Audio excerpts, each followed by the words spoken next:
Hey guys, it's Minister Kenitra. I'm at home eating Almond Joy on break. Only got 30 minutes. And I heard God say to me a couple of times today, take it lightly upon our heart to know that He is loving and His ways is what's best. But how many of you know we get mad because of the strictness, not because what our parents is saying is not what's best. We want to experience life for ourselves, so therefore we create rebellion. And we do it with the Lord too. We all say if God were to come, knowing about His ways and healing and different things, it's really the same thing as if somebody had it all in life. And let's say a doctor had a cure for everything in the world, instead of people killing off doctors and stuff like that. It's my bed. Let's just say that. And then this doctor has everything.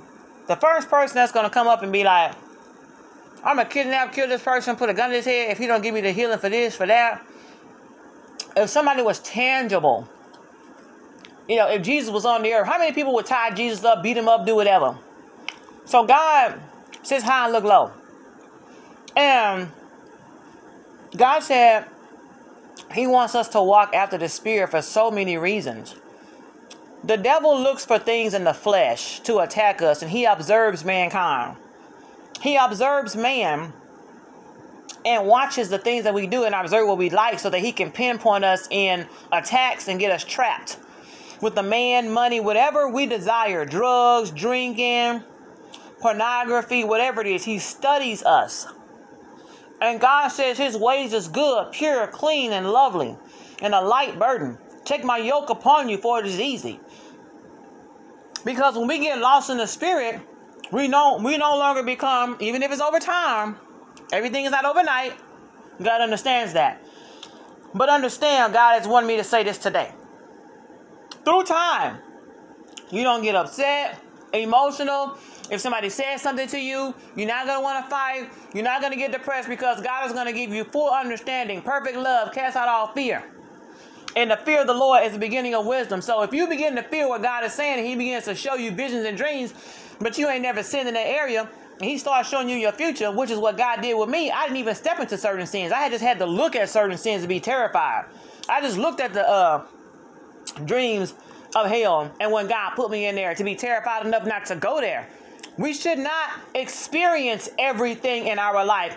Do not feel like, and don't let the devil deceive your mind to where you feel like you got to experience everything. There's a lot of things you can't experience. The Lord would never put more on you than what you can bear.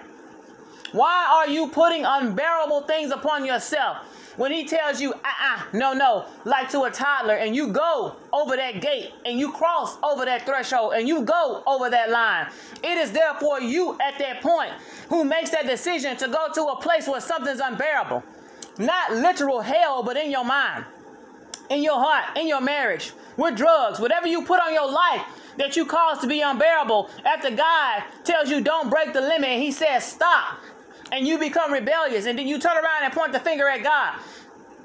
There's a lot of things people can come and step up to the forefront and testify. Oh, I remember with this and this and that I couldn't get through, but I did it and did it. I strived and I broke through. It's because God has places and barriers set up to where we can't go any further. And then we still go around God.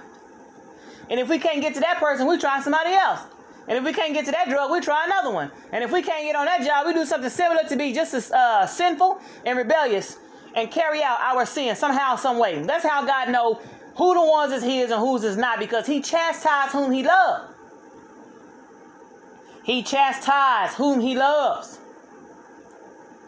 You want to be loved by God? Think about a regular parent, because it ain't that much far from being the same. There's going to be discipline. There's consequences. There's rules. You don't even go throughout life being lawless and no rules.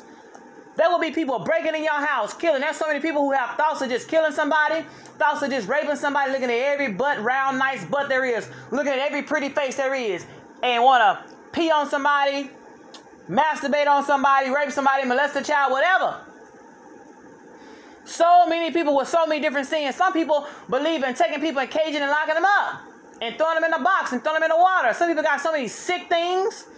You better believe in having a law. You better believe in having rules. You better believe in having that. You better believe in having morals. You got some sick people out here who love to do nothing but orgies, nothing but groupies and threesomes and having polygamy, having 15, 20 wives. You better be glad that God is against sin. You don't even know the depths of sin and the type of things that go on underground with human trafficking and all those things. If somebody would have kidnapped your child or kidnapped you if you're some kind of sexy babe or something, and you tell me after you come out, if you make it out, which I'm pretty sure, slim chance you won't, they'll use you up, honey child, and have so many men sleeping with you so many times a day, you'll catch something, get sick, they'll kill you and on to the next. And we tell God that we know everything by our actions, the way we treat him. We ought to be ashamed of ourselves. And that is why God is soon to come. Be blessed.